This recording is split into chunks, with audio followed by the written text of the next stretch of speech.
Welcome back to Free Media. I'm Robbie Suave. And I'm Amber Duke. The federal workforce is in shambles after Elon Musk, under Doge, asked workers to answer an email. That's right. Over this past weekend, Musk sent out an email asking federal workers to briefly describe what they accomplished in the past week, and a failure to answer would result in a resignation. Let's watch some reactions to this simple task. First, just tell us about this email and what it was like receiving it and what you all have talked about after getting it. Sure. I got this email Saturday afternoon, about 3 p.m., and I felt absolutely infuriated getting this email with a demand within 48 hours to provide a response on what I did within the last week or face termination. This is clearly an attempt from Elon Musk to harass and bully and intimidate the federal workforce, which is part of his broader plan to gut the federal workforce and privatize public sector services to ensure that corporations like his own can get more profit. And that makes me really angry, and my coworkers as well. Now, some Trump agencies pushed back against Musk's email. Musk seems to be doubling down on it, and in response, he said that workers could lose their jobs for not answering the email. He wrote the following: "Failure to respond a second time will result in termination." This, despite agencies like the FBI, HHS, and OPM insisting that answering the email is optional. So I think there is a little bit of legitimate confusion here because Kash Patel, Robert F. Kennedy Jr., Tulsi Gabbard, all said to their employees that you actually don't have to answer this. I think those people have been put in charge of those agencies to bring a kind of reform that many MAGA conservatives, even many libertarians, want to take place. And while I'm broadly supportive of what Elon Musk is doing, he should probably give them some time to sort those things out instead of trying to micromanage all of their workforces.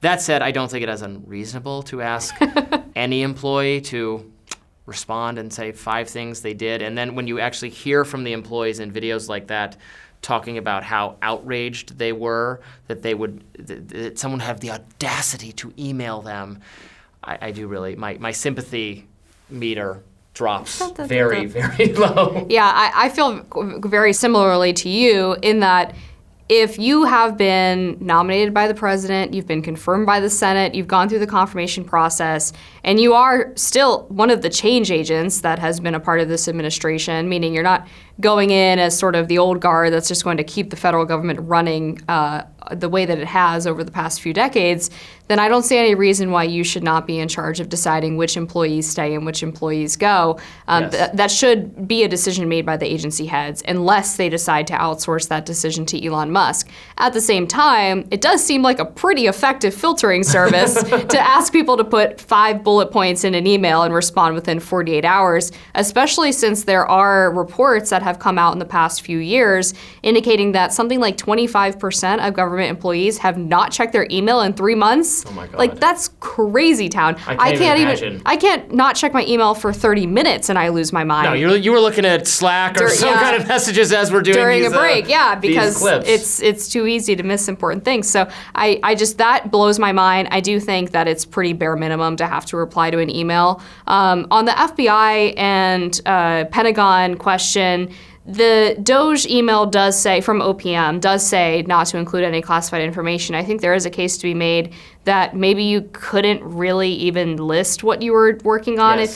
if it were classified to a certain extent. You'd have to be incredibly vague. Yeah. So maybe the bar is a little bit lower for them on how descriptive they have to be about what they were working on. And in those departments in particular, I would probably rather see that handled by Gabbard, Hegseth, Pam Bondi. I think that's all very reasonable. What that employee was saying in terms of privatizing services, I'm like, yes. If the private sector can do the service more efficiently, meet consumer demand, then yes, we want to make that happen. If we can look, we should not view, I think it's wrong to view the federal government as just a jobs program.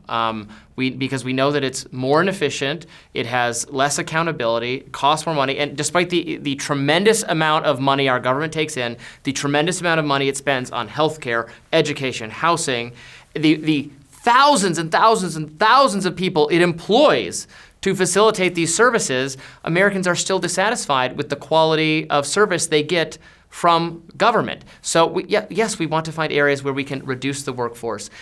I would say this actually not even just of government. I think like lots of large private organizations, corporations, media corporations could increase their profit margins by firing a whole bunch of useless people. Social media companies and tech companies. Elon Musk reduced the workforce of Twitter by 80%, and it's still, they were going to say, oh, it's going to glitch, it's not going to work anymore. Nope, works just fine. The profit margin's wider now than it was before. The profit margin is wider. So I'm sure you can, so I'm not actually even saying this about just government, but government as one of the largest and most bureaucratic and most inefficiently run organizations could absolutely reduce its workforce and should reduce its workforce because it's our money confiscated from us by the federal government. One of the traps these people fall into quite frequently as well is when they hear privatizing, they think, oh my gosh, these companies are going to just make this massive profit and they're going to price gouge American people, the American people, for necessary services that need to be provided by the government. But I would say, for one, if a government is providing that service more efficiently and effectively than the government, then I don't really have a problem with them making some profit off of it, as long as it's not like outrageous and they're not price gouging. But when you look at the government's providing of those services, okay, you don't want a profit made. Like I'm amenable to that argument, but can we also not have like millions of dollars that just go into the ether, that just disappear? Can we not have operating losses? Can we not have most of the money actually going to bureaucratic processes rather than to the people that they're supposedly trying to help? Perhaps maybe privatization means making greater use of charities and NGOs that don't do like left-wing social engineering in Kenya, but in the US, perhaps religious charities or other nonprofits that are actually just providing a service without any of the extra nonsense. I just don't think it has to be like an either-or question. Yes. I mean, if government can demonstrate that this service we are uniquely good at doing and it should be done by us, okay, fine. There's some limited role for government, but they're trying to do everything.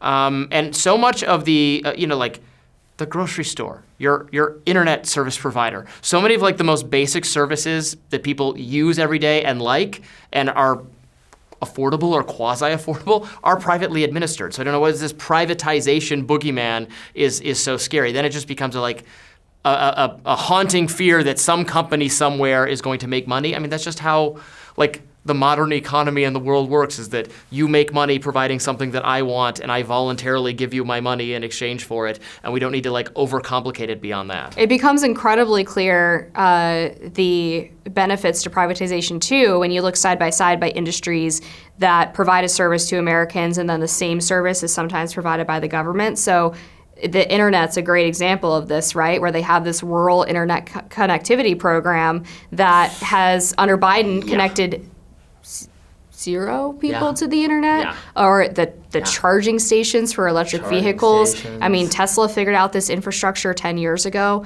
and now the government has tens of billions of dollars dedicated to making EV chargers more accessible, and they built seven over 2 years. They can't do things. They cannot do things, which is they need to just get out of the way. So, but maybe Elon Musk should also submit 5 things he's done this week. It would just be a list of the 18,000 tweets he sends every. Did you see he sends an average of 140 tweets every day? That's peak shit posting.